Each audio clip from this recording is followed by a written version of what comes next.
Hi. நம்ம இன்றைக்கி சன்னா மசாலா, அதாவது சன்னா வச்சு ஒரு தொட்டுக்க for idli and dosa, chana gravy கூட சொல்லிக்கலாம். அதை எப்படி பண்ணுறதுன்னு பார்க்கலாம். நான் நைட்டே சன்னாவை வெள்ளை கொண்டக்கடலை நான் நைட்டே ஊற வச்சு வேக வச்சு எடுத்து வச்சுருக்கேன். 5 விசில் போல். அதுக்கப்புறம் அதோட தண்ணியும் எடுத்து வச்சுருக்கேன். ரொம்ப நல்லது, அது யூஸ் பண்ணுங்கள், வேஸ்ட் பண்ணி தூக்கி போட்டுறாதீங்க, அது யூஸ் பண்ணிக்கலாம். அப்புறம் ஒரு வெங்காயம், பச்சை மிளகாய் 2 பழுத்த தக்காளி, இதை நம்ம அரைச்சி வச்சுக்க போகிறோம். கருவேப்பிலை, இது குழம்பு மிளகாத்தூள் 1 ஸ்பூன் மஞ்சத்தூள், 2.5 ஸ்பூனு. ஃபஸ்ட்டு தக்காளியை மிக்சியில் போட்டு நல்லா மையாக அரைச்சி வச்சுக்கோங்க ரெடியாக. ஓகே.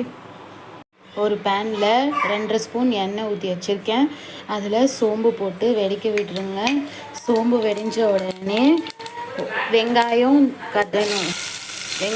பச்சை மிளகா, கருவேப்பிலை எல்லாத்தையும் போட்டு நல்லா வதக்கிக்கணும். சரிங்களா? பொன்னிறமாக வதக்கிக்கணும்.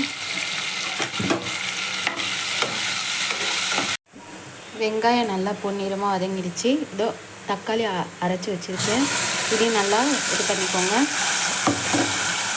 நல்லா கலரிக்கோங்க. நல்லா பச்சை வாசனை போகிற அளவுக்கு நல்லா வதக்கிக்கோங்க. சரிங்களா? 2 பழுத்த தக்காளி. ஓகே. தக்காளி நல்லா பச்சை வாசனை போயிடுச்சு.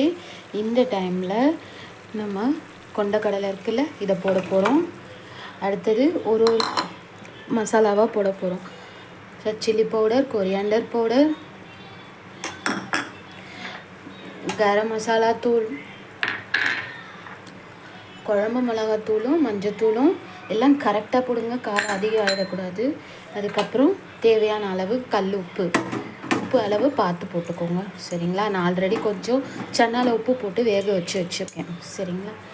இப்போது இந்த தண்ணி, கொண்டக்கடலை வேக வச்ச தண்ணி ஊற்றிடுங்க.